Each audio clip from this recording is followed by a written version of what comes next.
7 bölüm. Бирок Исраил уулдары кылмыш кылып, каргышка калган нерселерден катып алышты.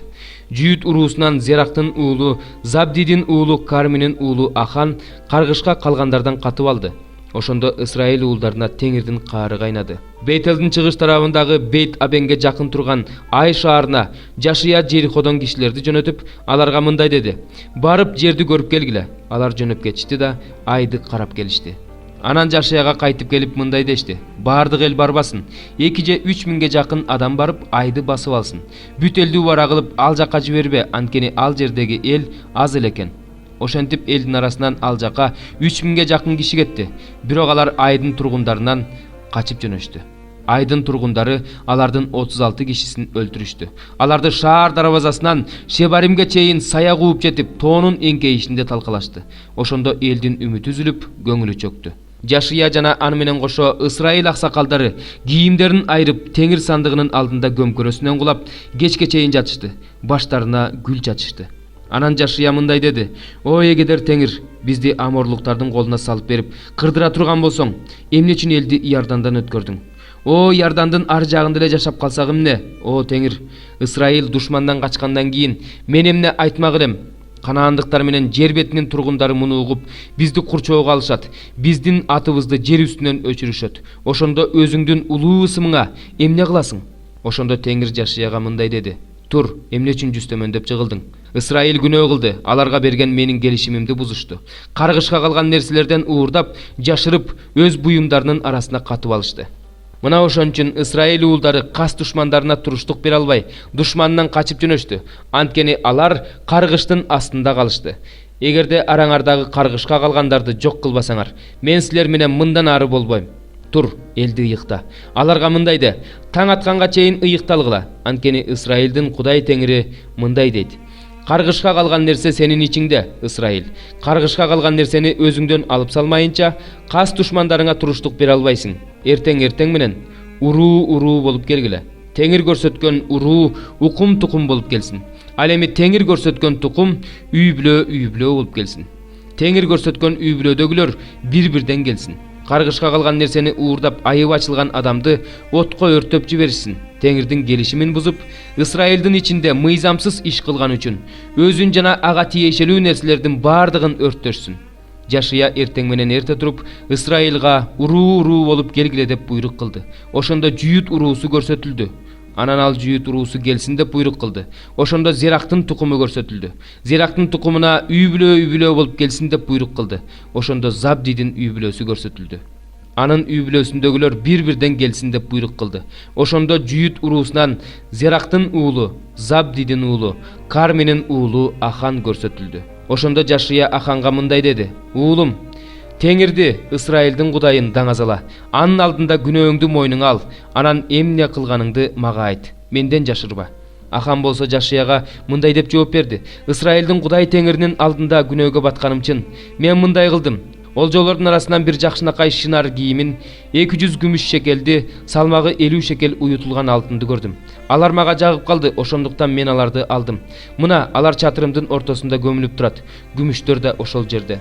Жашия кишилерди жөнөттү. Алар чатырга жетип барышты. Булар чатырга катылыптыр. Күмүштөр да ошол жерде экен. Аларды чатырдан алып чыгып, Жашияга жана Исраил уулдарына алып келишти да Теңирдин алдына коюшту. Жашия менен бардык исраилдыктар Зерактын уулу Аханды, күмүшү, кийими, уютулган алтыны, балдары жана кыздары, өгүздөрү жана эшектери, койлору жана чатыры, бардык буюм тайымдары менен Акояк өрөөнүнө алып чыгышты. Анан Жашия мындай деди: "Биздин башыбызга мүшкүл түшүргөнүң үчүн Теңир бүгүн сенин башыңа мүшкүл түшүрөт." Ошондо бүт ысрайылдыктар аны таш бараңга алышты да аларды отко өрттөп жиберишти. Үстүнө таш ыргытышты. Ыргытылган таштар үйүлүп дөбө болду. Ал бүгүнкү күнгө чейин бар. Ошондон кийин Теңирдин кайнаган каары токтоду. Андыктан ал жер азыркыга чейин Акор өрөөнү деп аталат. 136 Забур. Бабыл дарыяларынын жээгинде отуруп алып Сионду эстеп ыйлай бердик. Ал жерде өскөн талдарга өзүбүздүн арфаларыбызды илдик. Ал жерде бизди туткунга алгандар бизден ыр талап кылышты. Бизди кысымга алгандар биздин көңүл ачуубузду талап кылып, бизге Сиондун ырларынан ырдап бергиле дешти.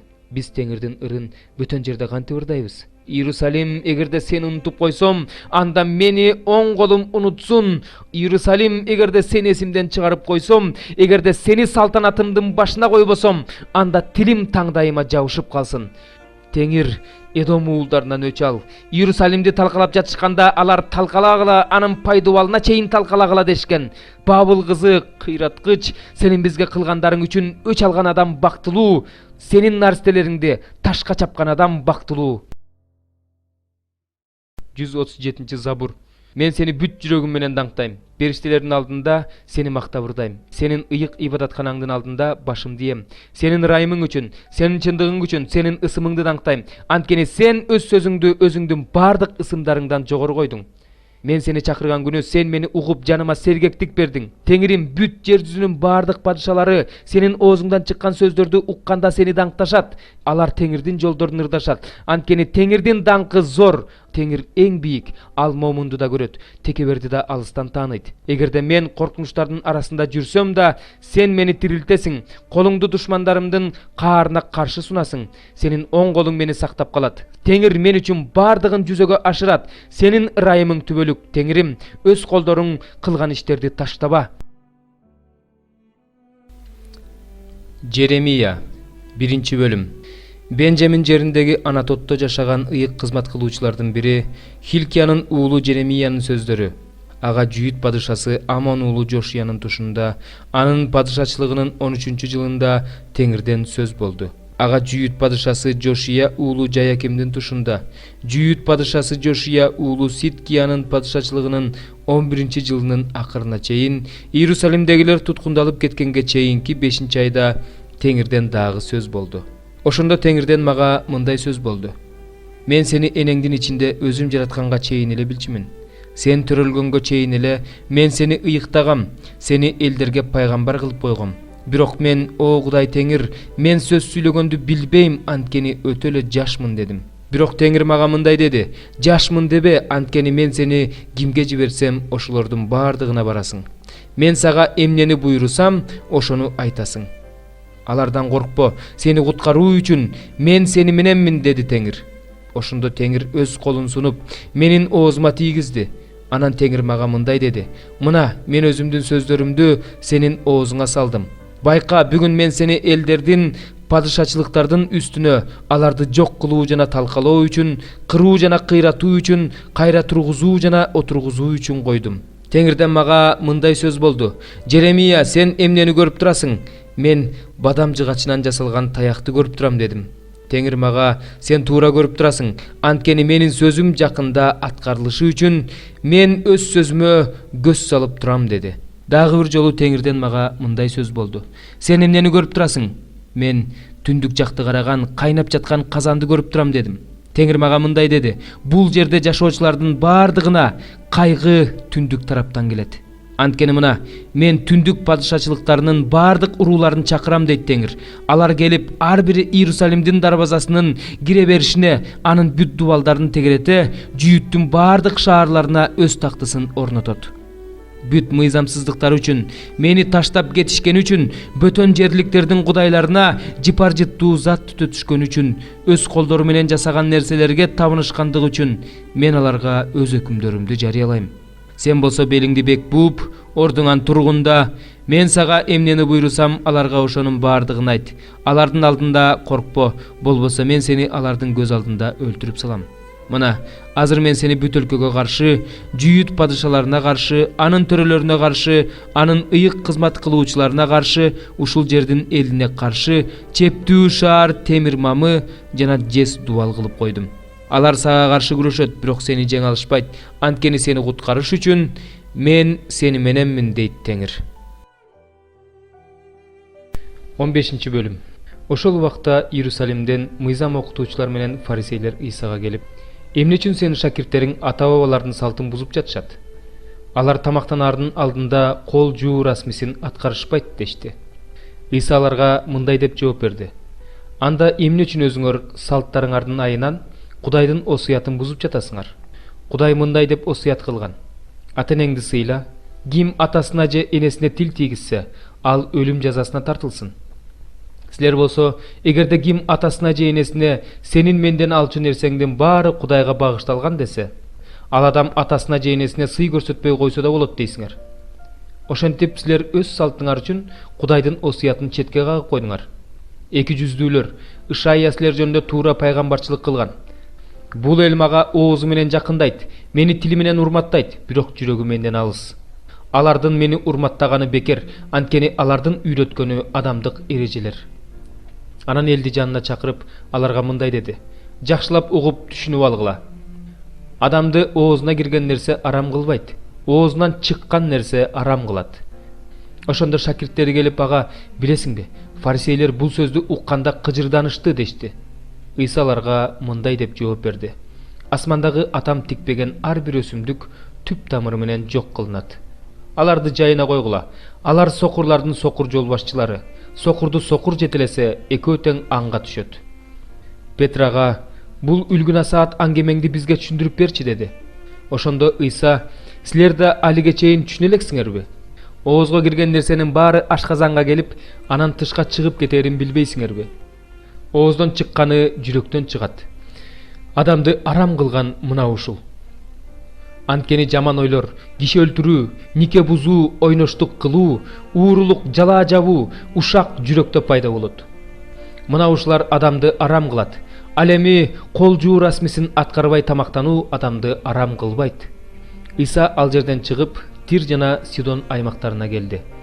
Ошол аймактардан канаандык бир аял чыгып Ыйсага: мага ырайым кылчы Теңир, дөөттүн уулу, кызым жин оорусунан катуу кыйналып жатат деп кыйкырды.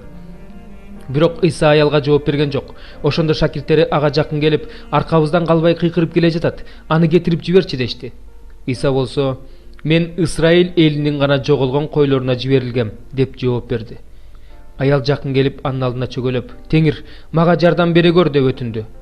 Ыйса ага: балдардын нанын тартып алып иттерге ыргыткан жакшы эмес деди. Аял ага: ооба ошондой Теңир, бирок иттер да кожоюндарынын астынан түшкөн күкүмдөрдү терип жешет эмеспи деди. Ыйса аялга: о аял, ишенимиң зор экен, тилегениңдей болсун деп жооп берди. Ошондо анын кызы дароо айыгып калды. Ыйса ал жерден кетип, Галилея көлү тарапка келди. Бир тоого чыгып отурду. Ошондо анын жанына көп эл келди. Алар чолок, сокур, дудук, майып жана башка оорулуу адамдарды Ыйсанын алдына алып келишти. Ыйса аларды айыктырды. Дудуктар сүйлөп, буту баспагандар басып, сокурлар көрүп калышты. Муну көргөн эл таң калып Исраилдин Кудайын даңктады.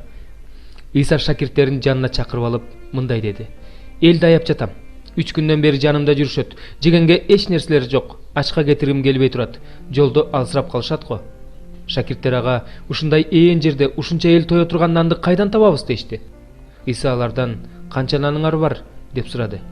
7 наныбыз, бир аз майда балыгыбыз бар дешти алар. Ошондо ал элге жерге отурууну буйруду. Анан 7 нан менен балыктарды алды да асманды карап, Кудайга ыраазычылык билдирди. Нандарды сындырып шакирттерине берди. Алар болсо элге таратышты. Бардыгы тое жешти. Артып калган нандарды чогултканда 7 себет толду. Аялдар менен бала бакыраны эсептебегенде тамактангандардын саны 4000 эле.